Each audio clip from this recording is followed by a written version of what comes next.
Welcome to Straight to English Channel. Ooh. New Yeah. beginnings. Can you feel it?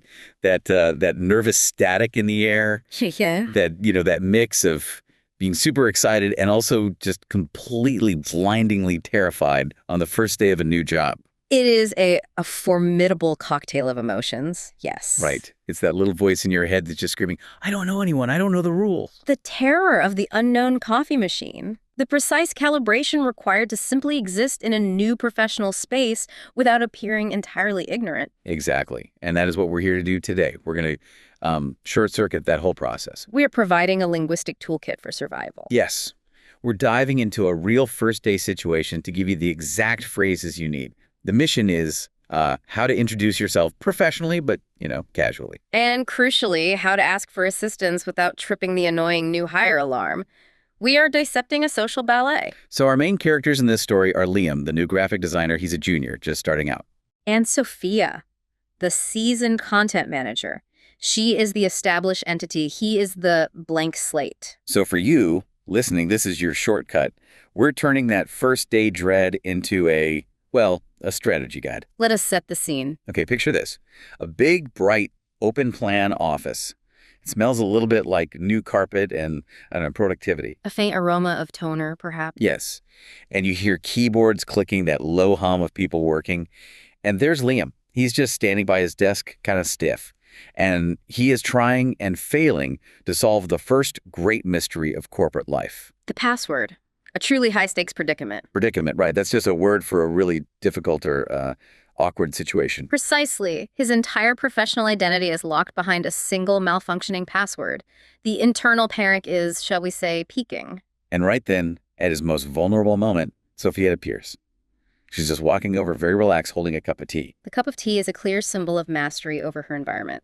Totally. And she starts the conversation perfectly. Yeah. She just says, hi there.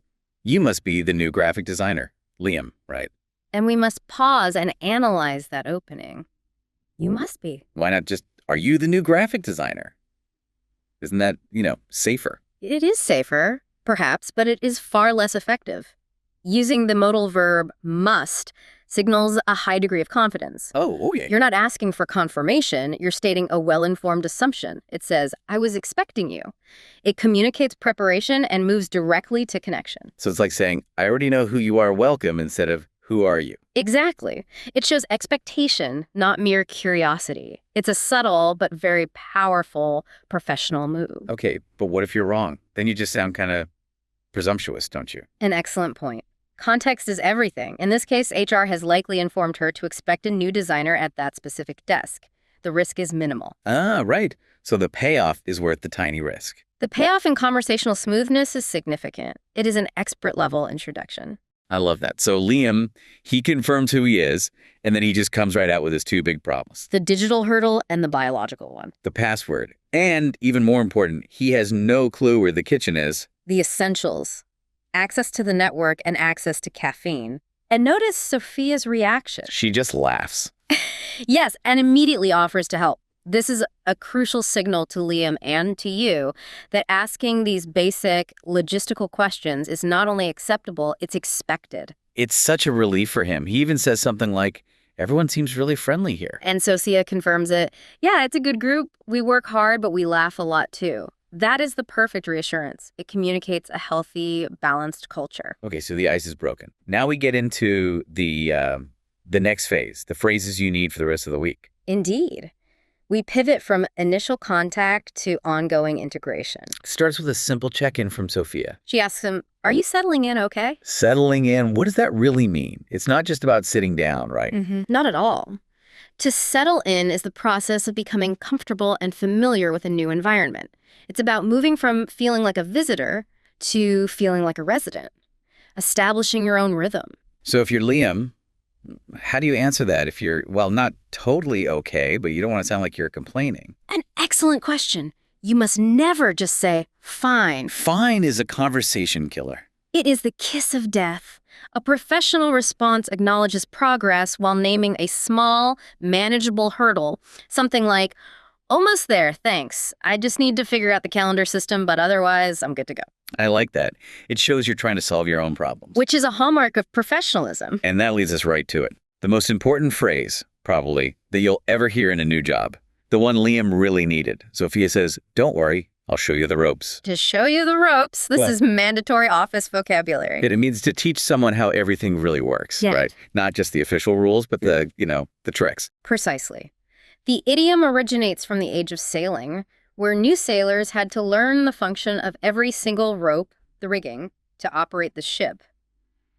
It is about practical, essential instruction. So when Sophia says that, she's offering to be his guide, his mentor for a little bit. She is. She's offering him access to the institutional knowledge that isn't written down anywhere. But let's reverse the situation for a moment. Okay. What if Liam is actually very experienced and doesn't need a full tour? How does he politely decline that offer without seeming arrogant? Ooh, that's tricky. You don't want to offend the person offering to help. You must express gratitude while minimizing the need. He might say, "That's incredibly kind of you. I think I have the main systems figured out, but I'd really appreciate it if you could just point me toward the project archives when you have a spare minute." So he accepts the spirit of the help, but narrows the request down to something specific. That's smart. It respects her time. And efficiency is always appreciated. Speaking of which, let's quickly touch on the grammar Sophia uses to transition the conversation. Right? The small talk. She asks, "So where did you work before this?" And that word did is super important. It is non-negotiable. Liam is no longer employed at the old agency. The action is finished, completed in the past. Therefore, we must use the past simple tense. If she said, "Where do you work?" it would just be confusing. It would force him to talk about his current job, which is right there. It is a small grammatical detail that signals a high level of fluency. A major faux pas if you get it wrong. Got it. Okay, so Liam has survived the tech issues, he's survived the small talk, and now comes the next big test. The social invitation. Lunch. Sophia says, "Hey, a few of us are going to grab lunch at the sandwich place across the street." The key word there is grab. Why grab? Why not eat or have? Grab immediately signals informality and speed. It implies a quick, casual meal with low pressure. You grab a coffee, you grab a bite. You don't, for instance, grab a formal 3-course business dinner. It makes it feel more relaxed. And, when she says it, it almost sounds like one word, right? A perfect example of connected speech, yes. It's very natural. Okay, but what if he can't go? Maybe he brought his own lunch. You can't just say no on your first day, can you? You'd seem antisocial. He must decline graciously and express interest for the future. "Oh, that sounds great, but I actually brought something in today. I'd love to join next time, though. Thanks so much for asking." Perfect. It keeps the door open. But in our story, he can go, and his answer is just perfect. Gold standard. I'd love to. Thanks for asking. That's all you need. It's enthusiastic. It's polite. Done. This entire successful interaction, however, rests on an unspoken understanding of the corporate structure. This brings us to hierarchy. Right. Liam is a junior. Sophia is a manager. And knowing the difference between a junior, a senior, a team lead, and a manager is, well, it's critical. It is the map for efficient workflow interruption. What do you mean by that? Workflow interruption. You should always aim to solve your problem at the lowest appropriate level of the hierarchy. If Liam has a subtle question about a font, he should ask another designer, a fellow junior, or a senior. Not the manager. Not the manager. He should only approach Sophia, the manager, with a problem that requires her authority or strategic input. Asking her about file naming conventions is an inefficient use of her time.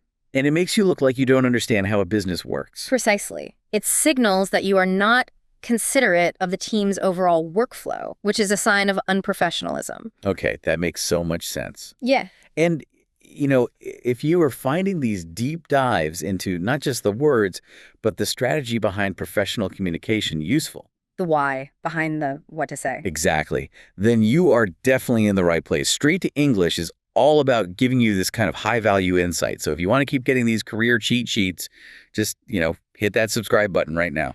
Now, we must also address another inevitability. Technology failing in a way that is more complex than a forgotten password. Oh, yeah. The network going down or the software just glitching. You cannot simply shout, "My computer is broken." Right. You sound like a child. You need objective, specific language. You say, "I seem to be having trouble connecting to the shared drive." Or, "The design software is running very slowly when I try to open this specific file." You state the problem, not your feelings about the problem. You provide data, not drama. This ensures clear communication with the IT department and, again, marks you as a sophisticated professional. Okay, one last scenario. Liam is at his desk. He's finally in the zone, working away. And his team lead walks up and says, "Do you have a minute?" How does he handle that? The unscheduled interruption. He must make an immediate time assessment. He has 3 choices: immediate availability, a short delay, or scheduling for the future. What does a short delay sound like? He's like halfway through typing an email. He would say, of course, just give me 2 minutes to finish sending this urgent email and then you'll have my full attention. Ooh, my full attention. Yeah. I like that. It shows respect for their request while protecting the quality of the work he is currently doing. If he absolutely cannot be interrupted, he says, I'm on a tight deadline right now, but could we connect at 4:30? Or first thing tomorrow morning would be great. Always proposing the next step. Always. That is survival level stuff right there. It really is. So we have seen Liam navigate this incredibly complex social and professional landscape. From that initial predicament with the password The difficult situation. to managing his communication with a senior colleague. The main rule to remember is that everyone was the new person once. Overcome that initial fear, show that you've tried to solve a problem first, and be strategic in how you ask for help. It proves you care about getting the job done right and Yeah, efficiently. precisely. Now, before we go, we'll leave you with a final thought to mull over. We talked a lot about the art of asking questions. But what about the art of listening? When someone is showing you the ropes, giving you all that detailed information, what is your personal strategy for taking notes effectively to make sure you only have to ask once? Ooh, that's a good one. Do you trust your memory? Use your Um, phone. Or are you, a pen and paper person? Ponder that efficiency challenge for yourself. And for more deep dives that give you the tools you need to succeed in your career, make sure you are subscribed to the Straight to English channel. Hit that button now. We'll see you in the next one.